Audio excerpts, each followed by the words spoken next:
Hello बच्चों, let's see the question. The question is, two small charged sphere contain a charge plus q1 and plus q2.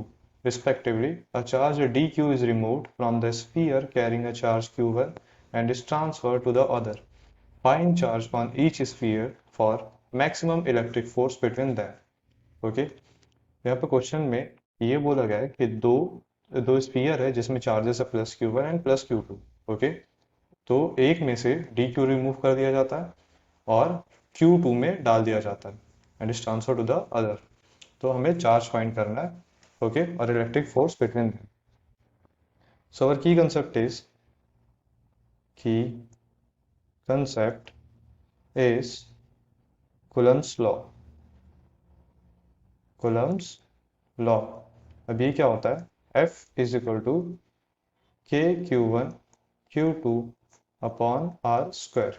Okay, तो हम आते हैं अपने answer पर। सो हमें क्वेश्चन में क्या बोला है कि दो चार्जेस, दो स्फीयर है, एक स्फीयर में प्लस क्यू वन है और दूसरे स्फीयर में प्लस क्यू टू है। ओके, और यहाँ से डी को चार्ज निकाल के इसमें ट्रांसफर कर दिया जाता है डी क्यू चार्ज। तो इसमें कितना चार्ज होगा, Q one minus D Q, और इसमें कितना चार्ज होगा, Q two plus D Q, क्योंकि एक पार्ट ऑफ चार्ज निकाला गया है और एक पार्ट ऑफ चार्ज दूसरे में डाला गया, तो इसलिए हम डी क्यू लेते हैं। ओके, सो यहाँ पे कुलम्स लॉ क्या कहता है कि F is equal to K Q one Q two upon R square, but Q one में से निकाला और क्यू टू में डाला गया सम पार्ट ऑफ चार्ज। तो यहाँ पे फॉर्मूला चेंज होकर क्या हो जाएगा, F is equal to K Q one minus D Q into Q two plus D Q upon R square.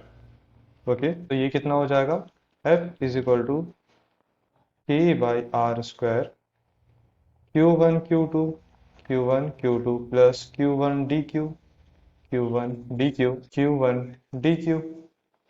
Okay, minus Q two D Q minus D Q square. Okay, तो ये हो जाएगा हमारा overall force. अब हम क्या करेंगे, सो जब फोर्स मैक्सिमम, अब हमें एफ मैक्स निकालना है, मैक्सिमम फोर्स। और ये कौन सी कंडीशन में होता है, जब D F by D of D Q is equal to zero हो। ओके, तो अब हम क्या करेंगे, फोर्स को, जो हमारा फोर्स आया था उसको डिफ्रेंशिएट करेंगे।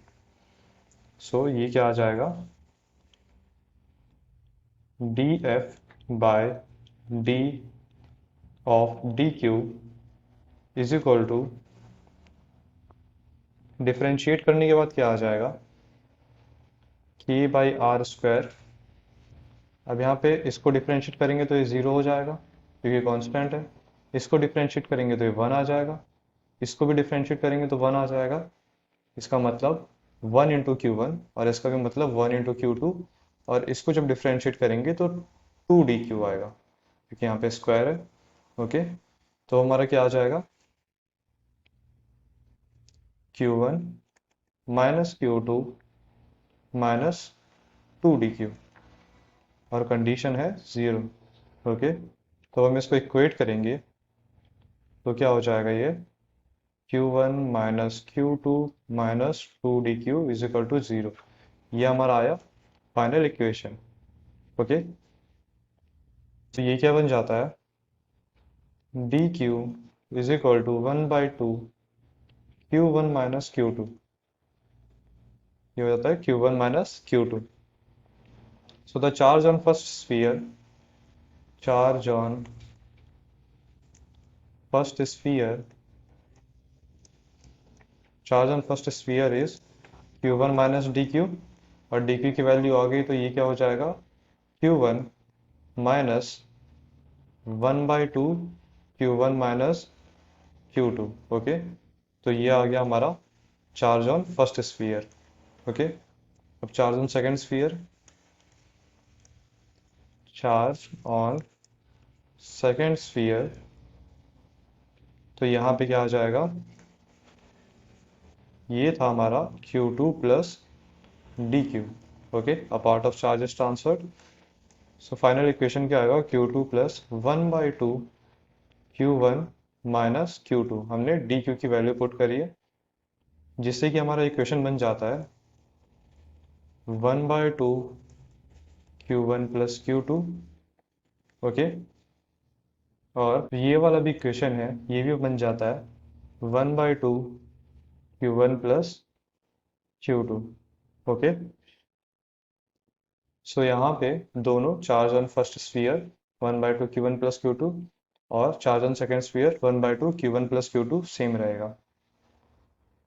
Okay, so hope you understood it well. Thank you.